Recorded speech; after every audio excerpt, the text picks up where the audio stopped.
Kaboom! This is what I'm going to use. See, there's a picture of the washing machine. And what is this? Anti-vibration pads. Stays put, reduces noise.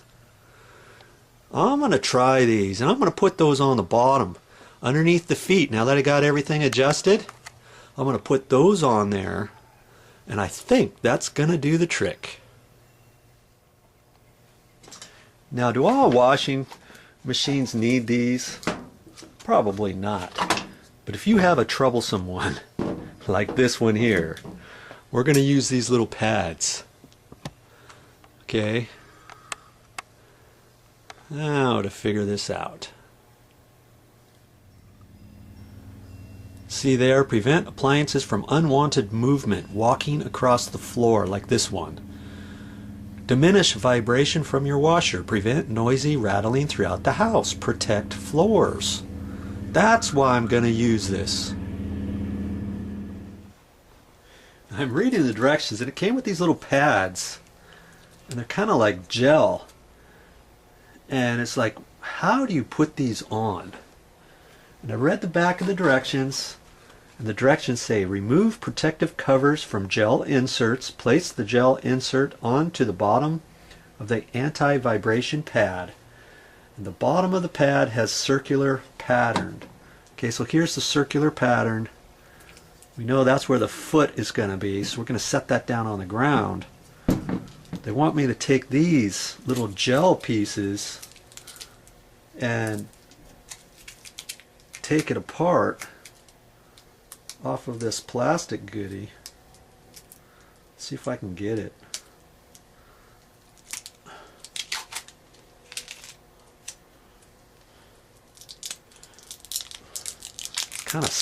It feels like it's really sticky. Look at that. And then you're supposed to place it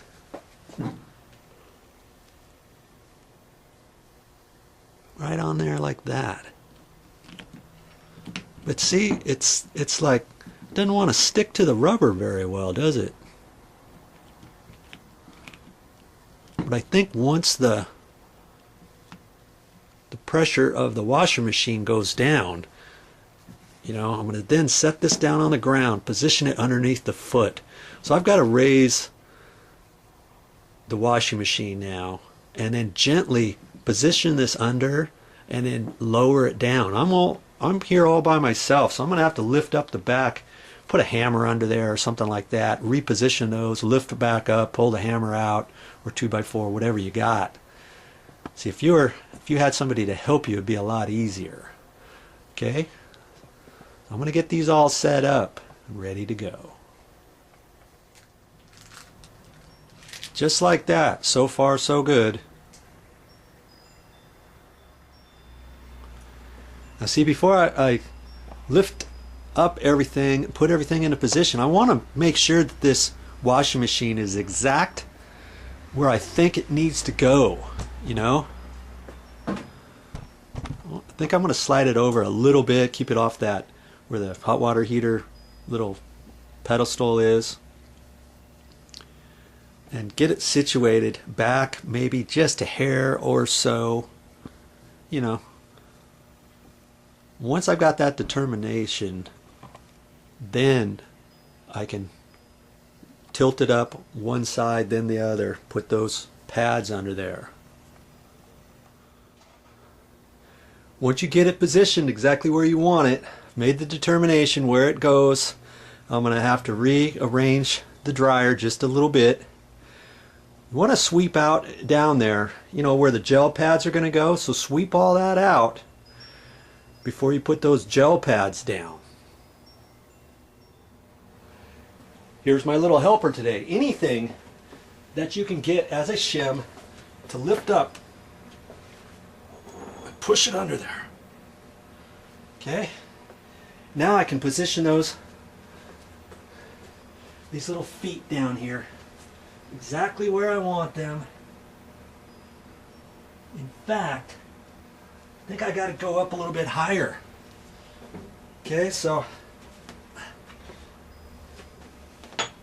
take that out, flip it around the other way, that way, because it was a little higher. Whew. I got the back ones in already. See, now I can carefully place that where it should go. Got the gel pad facing down on the bottom, remember?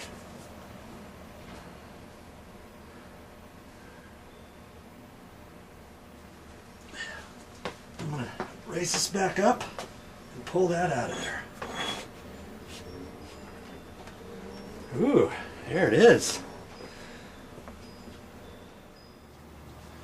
Now see, if you need to, you can look at that. You want to make sure it's right in there, because there was a groove in there. And it's okay. It's within the groove line. All right. There it is. See, can't really see the back ones, but you can tell that it's up. I think you can barely see them. Okay. Now to put the drawer back in. It's important to get it in the right little grooves. You'll see them. Okay. Just be careful with it. There. Just gently push it in. Now push it in all the rest of the way. There it is. Exactly where it's supposed to be.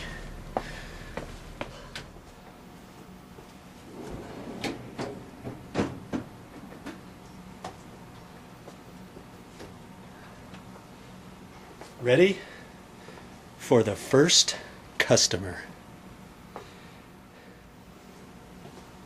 Now that I have those friction pads on there, it's gonna wiggle a little bit because it's on those anti-vibration pads. Okay, but hopefully it's gonna stay in the right place. Now it may take 3 or 4 loads for the owner to realize if it's fixed the problem or if it hasn't fixed the problem. What happens if it didn't fix the problem?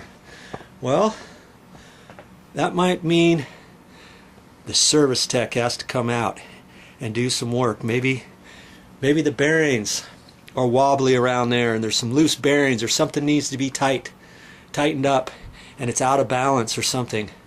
I thought I put these anti-vibration pads on there first, and more than likely, even if something does happen and if somebody needs to come out here and fix this, it's still a good idea to put those anti-vibration pads on. Okay?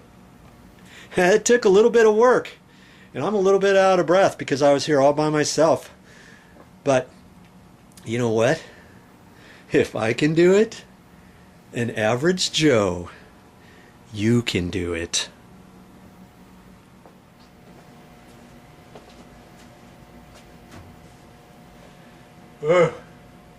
Hey.